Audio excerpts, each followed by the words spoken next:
Fala aí pessoal, sou Jorge Nicola, bem-vindos a mais um vídeo do canal. Sempre bom ter vocês por aqui, sem perder tempo, pedir para deixar like, se inscrever no canal e ativar as notificações. Já o Cruzeiro rejeitou a oferta por Arroio, formação exclusiva do canal do Nicola. O atacante equatoriano, comprado no ano passado do Besiktas por 8 milhões de euros, que equivaleram a apenas 50% dos direitos econômicos, foi alvo nos últimos dias de uma oferta de um time do Oriente Médio. Esse clube, que não teve sua identidade revelada, gostaria de ter o jogador por empréstimo com obrigação de compra caso metas fossem batidas. O Cruzeiro nem quis entender os contextos e os valores do negócio, já descartando logo de cara. O Arroio faz parte dos planos do Tite e da diretoria, é uma aposta grande dentro do clube e não seria por empréstimo que o Arroio sairia do clube. Vale a lembrança de que o Cruzeiro já recusou várias outras ofertas desde o início dessa temporada. Caio Jorge foi alvo de todas as propostas que você possa imaginar do Flamengo.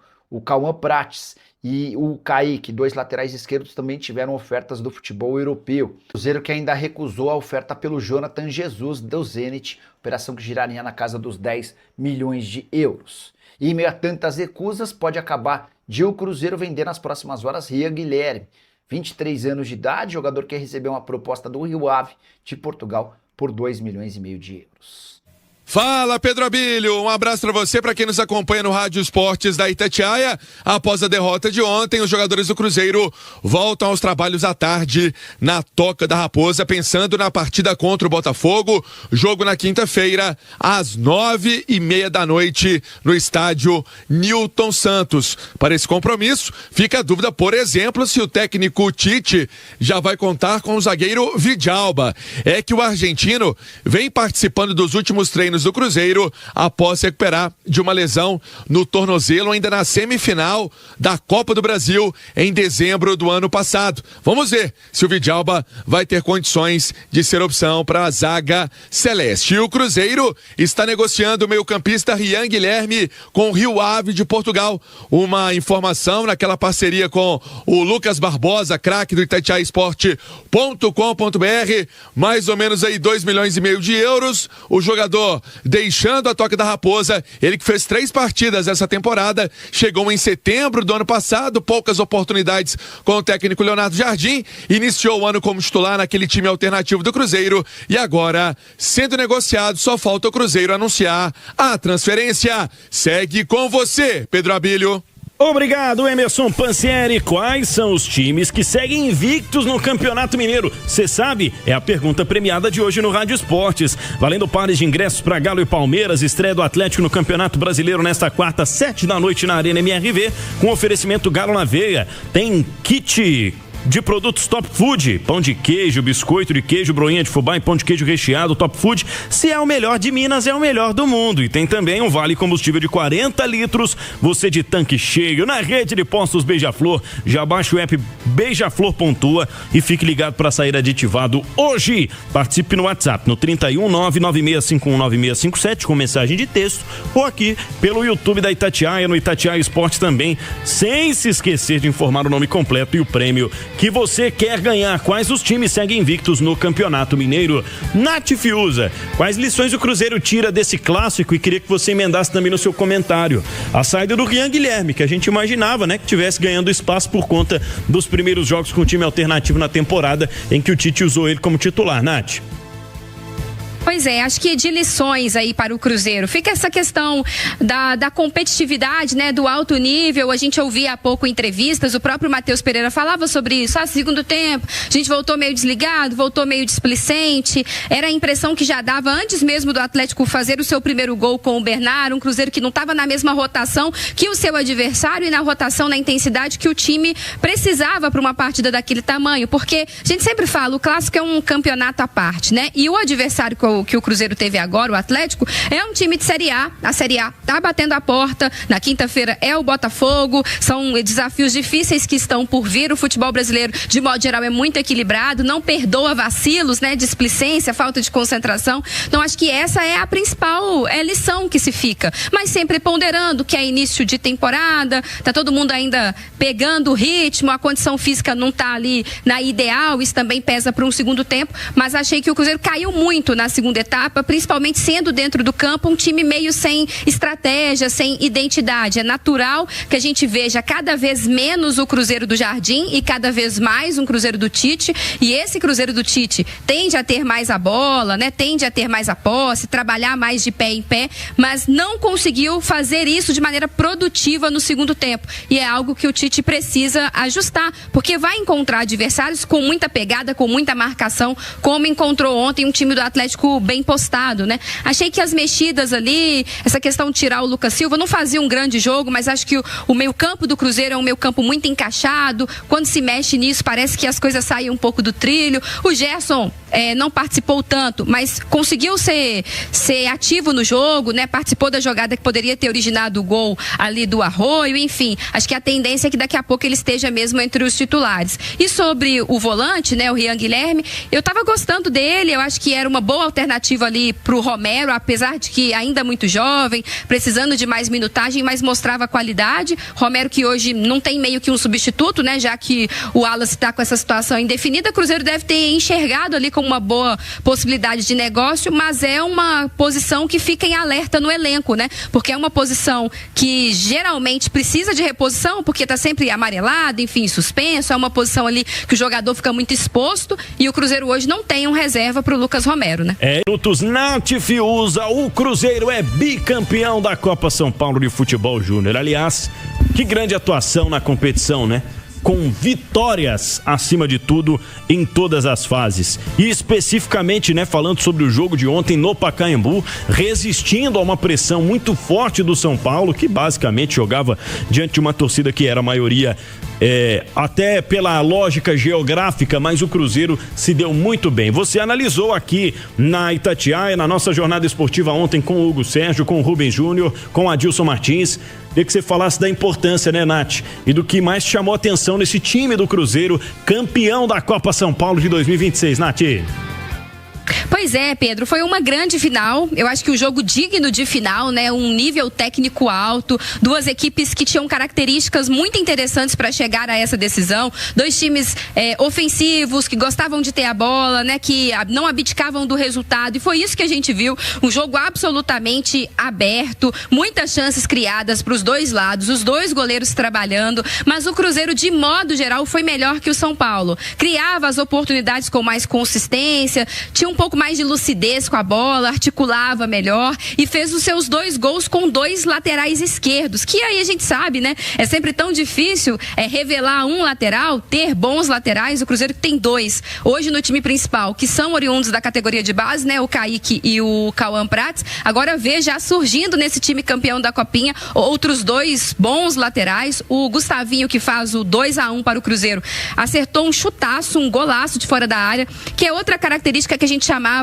a atenção durante a transmissão. Às vezes a gente cobra até do profissional, né? Vamos ter um pouco mais de coragem, vamos arriscar, vamos chutar de fora da área, vamos testar o goleiro. E foi isso que ele fez praticamente no primeiro lance dele no jogo, porque havia acabado de entrar na partida no segundo tempo. Mas um time muito bem treinado pelo Myron César. Destacar também o quanto ele conseguiu fazer crescer esse time em pouco tempo de trabalho, né? Ele vai do América para o Cruzeiro, chega em dezembro do ano passado, a Copinha começou em janeiro, são aí semanas de treinamento, e ele já conseguiu fazer com que o time fosse ainda mais intenso, ainda mais organizado. Ele que já havia chegado à final da Copinha com o América em 2023, então é um merecedor também dessa conquista, um trabalho de longo prazo dele nas categorias de base como um todo. O Cruzeiro, que já havia batido na trave também agora recentemente, agora chega e fatura e ganha, que é a consistência também do trabalho das categorias de base sendo feito no dia a dia, né?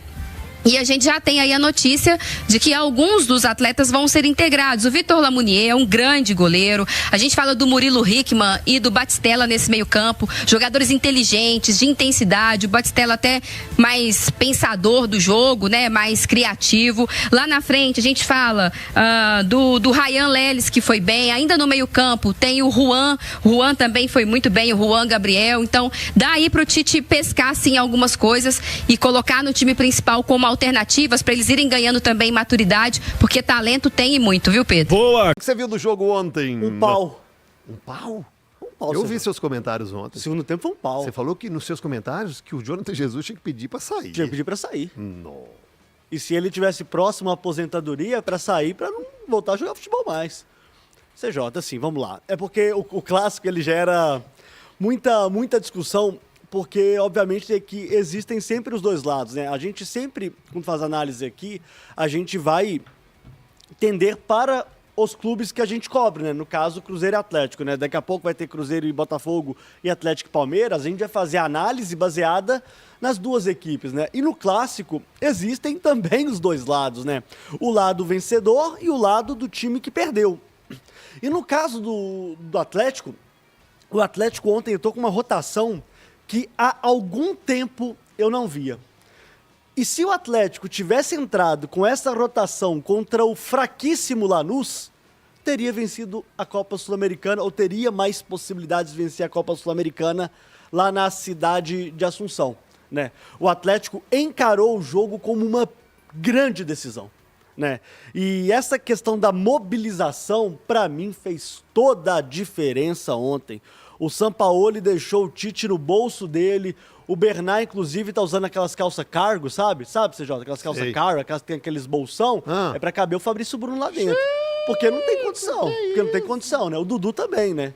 Os dois skatistas, né? O Scarpa que é o skatista, mas o Bernard e o Dudu que estão com a calça cargo, né? Porque o zagueiro do Cruzeiro tá lá dentro. E o Hulk, obviamente, colocou o Jonathan Jesus numa posição de... CJ, não tem nem explicação o que aconteceu nesse gol, né? Além do Hulk ser o que é isso. O Jonathan Jesus dá um bote que, meu amigo, enfim, não vou nem chegar aqui a conclusões finais. Mas o Atlético deu um pau, mereceu o jogo. A gente tava até mostrando aqui o número pro Mirandinha, né, dos escanteios. O Cruzeiro não teve nenhum escanteio. É um time que tem uma média de escanteio altíssima. Não teve nenhum escanteio. E tem um bom aproveitamento, né? E tem um bom aproveitamento. A jogada de bola parada do Cruzeiro, ela é forte, né? Tanto que no último clássico, pela Copa do Brasil e pelo Campeonato Brasileiro também, muitos dos gols foram decididos em cobrança de escanteios, né? Então, o que a gente viu ontem foi um amplo domínio do Atlético, muito em razão da mobilização que o Atlético se propôs ao campo. Eu não estou falando aqui que faltou vontade ao Cruzeiro. Acho que faltou a mobilização necessária para encarar um clássico como se deve. O Atlético consegue ali em 15 minutos virar o jogo, CJ. E isso para um clássico é quase que fatal. É quase que fatal. O gol do Cruzeiro sai numa jogada obviamente encorpada, né? Já de algum tempo, nessa bola invertida do Kaique, jogando ela ou pro meio da área ou pro segundo pau, ela caiu de cair no pé do Caio Jorge, e que muda o pé de apoio, chuta, faz um belo gol, e na sequência o Cruzeiro ele repete a mesma jogada com também o Kaique, só que ele encontrou o William, né, do outro lado. E aí o Everson teve que fazer uma grande intervenção. O segundo tempo do jogo foi um Atlético pressionando alto, como precisa ser contra o Cruzeiro, como o Cruzeiro tem mais dificuldade em alguns momentos em sair, né? Ontem, Jonathan Jesus, Fabrício Bruno e o William. Ô William, meu filho, o que tá acontecendo com você, rapaz? Erraram praticamente todas as saídas em construção. O lado direito do Cruzeiro, então, nem se fala. E o Atlético se aproveitou, CJ. O Atlético se aproveitou. O Bernard e o Dudu fizeram um carnaval pelo lado esquerdo do ataque. Do ataque do Atlético, no caso. E dominaram amplamente o jogo por aquele setor. E o Cruzeiro, CJ, tenta mudar ali, tenta mudar aqui. Teve essa bola do Arroio, que foi, na verdade, a única jogada que o Cruzeiro teve praticamente o segundo tempo inteiro. A não ser mas não pode perder que gol não, hein? A não ser um chute do Romero de fora da área. E não pode perder, CJ. Nossa senhora, era o castigo. É o famoso até você castigo. faria. Porque o Atlético teve situações para ampliar o marcador, né, com duas defesaças do Cássio, e o Cruzeiro teve a chance de empatar para castigar o Atlético e não conseguiu. Arroio mandou por cima. Mas assim, um time que foi apático, um time que teve as suas dificuldades, e o Cruzeiro jogando contra equipes de bloco baixo, que foi o caso, porque o Atlético ele dá uma recuada após fazer o segundo gol, o que é até natural. O primeiro recuou um pouquinho.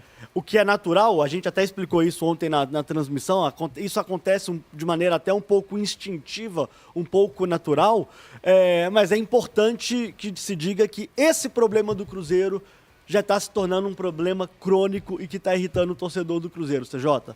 Precisa ter um jeito desse time quebrar essa última linha, e nesse jogo ele não aconteceu, contra o Democrata não aconteceu, contra o Corinthians no primeiro jogo da semifinal da Copa do Brasil também não aconteceu. Pouso Alegre? Contra o Pouso, mas contra o Pouso Alegre eu vou dar um Tirar, desconto, que era o porque primeiro jogo. era o primeiro jogo e era o time 100% reserva, né? Não tinha nenhum titular naquele jogo. Então, me chama muito a atenção como o Cruzeiro tem essa dificuldade. E aqui, obviamente, a gente tem que enaltecer o poder de decisão que o Hulk tem.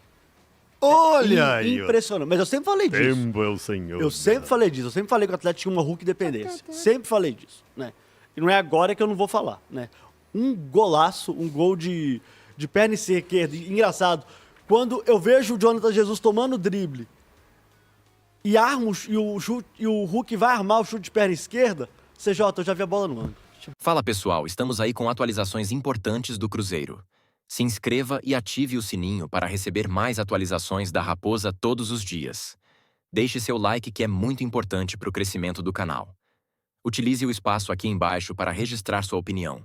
Ficamos por aqui com mais esse giro de notícias. Um abraço e até o próximo vídeo.